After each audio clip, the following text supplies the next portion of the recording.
We have another former New York City mayor with us, frankly, easily the worst in our history. And it's not Michael, that I can tell you. I'm surprised that Bill de Blasio was actually able to make it tonight, to be honest. He was a terrible mayor. I don't give a shit if this is comedy or not.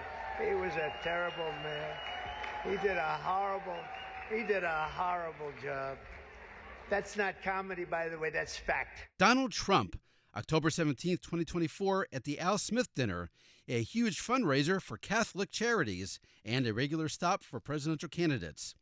Donald Trump was on stage with His Eminence, Timothy Cardinal Dolan, Archbishop of New York. It may have shocked you to hear the S word show up in such a setting, but if you were shocked, you probably weren't paying close enough attention to campaign 2024. The S word was everywhere on the presidential campaign trail this year. By now, the candidate swear jar likely would be filled to the top. So let's hear the candidates in their own words, or one particular word, as they campaigned across America, from sea to shining sea, cursing and cussing everywhere they went. But first, you might want to send your kids to another room, because this episode of C-SPAN's The Weekly is our first ever podcast that might be rated R, because it's brought to you by the letter S. In the House of Representatives, members are forbidden from saying bad words. In the section called Decorum and Debate, Rule 17, one clause says members should refrain from using profanity or vulgarity in debate. That's for members of Congress speaking on the floor. It's hardly for presidential candidates speaking on the trail. Because here's Donald Trump in Latrobe, Pennsylvania, October 19th, 2024.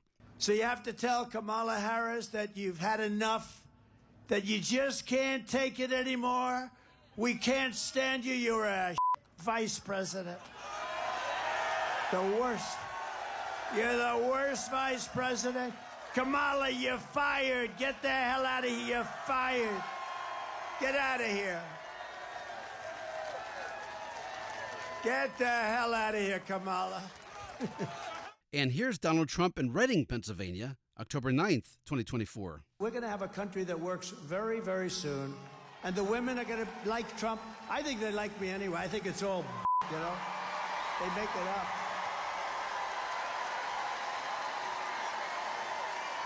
Thank you. Those were two examples from Donald Trump in Pennsylvania. Here are two from Donald Trump in Nevada. First, on October 11th, 2024, Reno. Kamala Harris has aborted a savage Venezuelan prison gang. Other than that, they're fine people. Known as Tren de Aragua. Did you ever hear them? Tren de Aragua. But don't smile, because they'll knock that smile off your face. They're not nice people. That has taken over an entire apartment complex. You know, they are like me. They're in the real estate business. The difference is I do it with financing. They do it with weapons that we've never even seen before. Where do they get these weapons? And is terrorizing the residents at a level never seen. They literally walk in and tell them, get the hell out of your apartment. They took over complexes. And they have a radical left governor who's petrified. He doesn't want anything to do with it. He's afraid. He's chicken shit, okay? He's afraid. One more from Donald Trump, September 28th, 2024, this time in Wisconsin, and in context of an interview Kamala Harris did on Fox News. Kamala is resettling all of those people here, anybody that wants to come. So we have travel warnings, don't go here, don't go there, don't go to the various countries, and yet she's taken in the worst of those people. The killers, the jailbirds, all of the worst of the people, she's taken them in. And then I have to sit there and listen to her last night. Does Donald Trump regret using that naughty word? Well, let's return to Latrobe, Pennsylvania. Donald Trump talked about a message he got from Franklin Graham. The evangelical leader urged him to clean up his act. And I'm in big trouble tonight. You know why? Franklin Graham wrote me. You heard this. Like 2 months ago, he said, President, we love your stories. We love your speaking. We love everything about you. You're a great Christian. We love everything about you. But, sir, please, please don't use any bad language, bad words. He said, your stories will even be better. And I wrote it back. I said, I'm going to try and do that. But actually, the stories won't be as good. because you can't put the same emphasis on. So tonight I broke my rule. I've done it for weeks, but tonight I just said, look, I'm in Pennsylvania. What the hell? What the hell? On September 29, 2024, Donald Trump told Erie, Pennsylvania, a similar story. This time he included his wife, Melania, and he noted that foul language keeps people awake. You know why they don't talk about it? Because people aren't buying it anymore. I don't want to use bad language. My wife said, please don't use bad language. You know who said that? Right. The great son of the legendary Billy Graham, Franklin Graham. He said, sir, you are one of the greatest storytellers I've ever heard, but I listened to your rally the other night. You wrote me a beautiful letter, and your stories would even be better if you didn't use foul language. And I respect Franklin. I love Franklin. Franklin's a great guy. He really, really does a good job. And, you know, I took that letter. I said, gee. And then I said, okay, I won't use certain words. But, you know, when you don't use those certain little key words like there's no other word. No, I'm trying to find, it's just, there's no other word.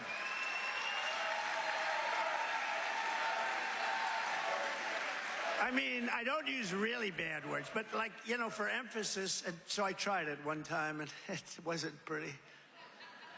Instead of that word, I said, and it's not true. And people are looking like, you know, falling asleep. Oh. Now, for balance, we probably should hear a bad word from the other candidate, Donald Trump's running mate, J.D. Vance. Here's J.D. Vance in Grand Rapids, Michigan, August 27, 2024, a day the temperature hit 93 degrees, 2 degrees short of the Grand Rapids record for that date. What's up, guys? It's a scorcher out there. Good to see y'all. You're all sweating, I can see. Okay, now it's time to hear cussing from Democrats, like Kamala Harris running mate Tim Walz, talking about the person he called Donald Trump's running mate. I'm going to talk about his running mate. His running mate, Elon Musk.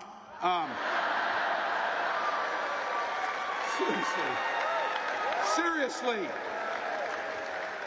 Where is Senator Vance after he got asked the simplest question in the world at the debate? Did Donald Trump lose the 2020 election? And after 2 weeks, he finally said, no, he didn't. That's where he's been spending his time. But that's it. So, look, Elon's on that stage, jumping around, skipping like a dip on these things. You know it. That was Tim Walz in Madison, Wisconsin, October 22nd, 2024, a rally with Barack Obama. And it wasn't the first time he used profanity paired with a prior president.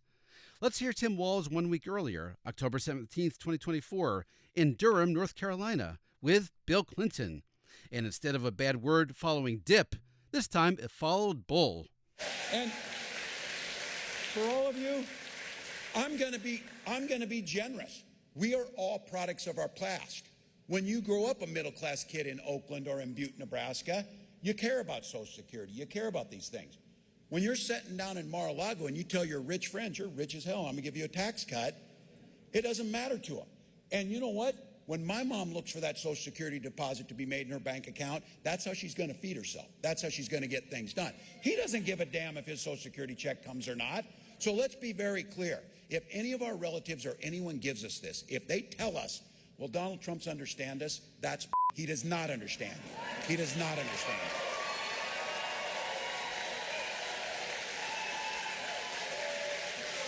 Look, you know it. All right, for the little ones here, I'm a teacher. I'm sorry about that. I didn't carry away. So. And another use of BS from Tim Walz, October 28th, 2024, in Wisconsin, talking about manufacturing. Donald and JD have a little bit different view on that. I said this, and they want to talk about it. They know how to manufacture, and they prove it every single day. That's what they know. And one more from Tim Walz, back to Durham, North Carolina.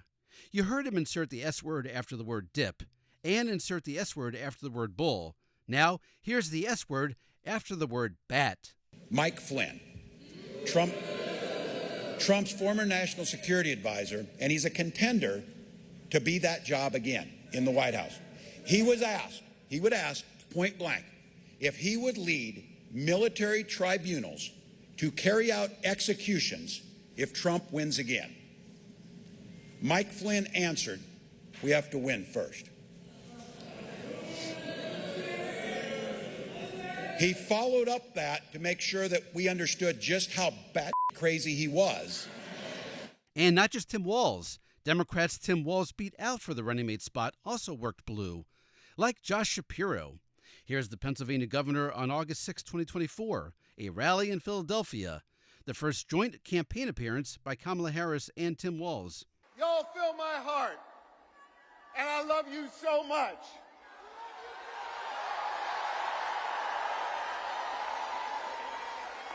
And I want you to know, every single day I go to work for you. I put my shoulder to the wheel, and I focus on 3 simple letters in our alphabet. G, S, D. I focus on getting done for all of you. The next day, another Democratic governor contributed the same crude construct. And so I want to say a few words about my good friend Tim Walz, too. Now, yes, he's a fellow Great Lakes governor, a good Midwesterner, but Tim and I get along because we both lead according to a 3-part strategy. Get done.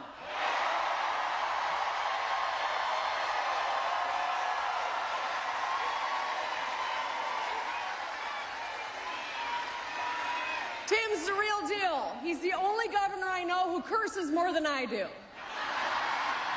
That Midwestern governor, Gretchen Whitmer of Michigan, August 7th, 2024, a rally in Detroit, the second straight day that Kamala Harris and Tim Walz made a joint campaign appearance, and the second straight day those appearances included the S word. And here's Governor Whitmer again, October 18th in Grand Rapids, again a rally with Kamala Harris, and demonstrating that if the S word gets done in Pennsylvania, there's similar S word success in her state, and in the context of values Midwesterners teach children. Both Kamala Harris and Tim Walz embody the values that we teach our children here in the Midwest. You work hard, you tell the truth, and you get done. By the way, right next to Gretchen Whitmer on stage, fellow S-word slinger Josh Shapiro, and he was smiling. And what about Kamala Harris herself? Well, on October 26, 2024, she spoke at a rally in Kalamazoo, Michigan. Afterward, she joined Governor Whitmer at a local grill. In front of the cameras, Kamala Harris and Gretchen Whitmer saddled up to the bar, shared a beer, and shared some profanity. Oh, we have microphones in here. It's listening to everything. I didn't realize that. Okay. So, well, You'll now you bleep tell my us. F words. We just told all the family secrets.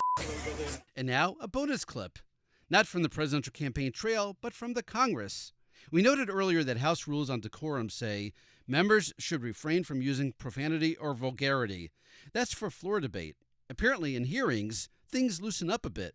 From a February 15th, 2024 hearing on COVID vaccines, here's Representative Marjorie Taylor Greene. I'm not a doctor, but I have a PhD in recognizing when I hear it. And since that clip was so short, we'll give you a rare second bonus clip, also from a House hearing, but based on something that happened on the presidential campaign trail. July 22nd, 2024. The witness, former Secret Service Director Kim Cheadle. She appeared after the shooting of Donald Trump in Butler, Pennsylvania. Here's questioning from Representative Nancy Mace.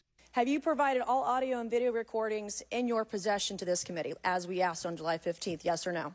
I would have to get back to you. That is a no. You're full of shit today. You're just being completely dishonest. That's it for this episode of C-SPAN's The Weekly.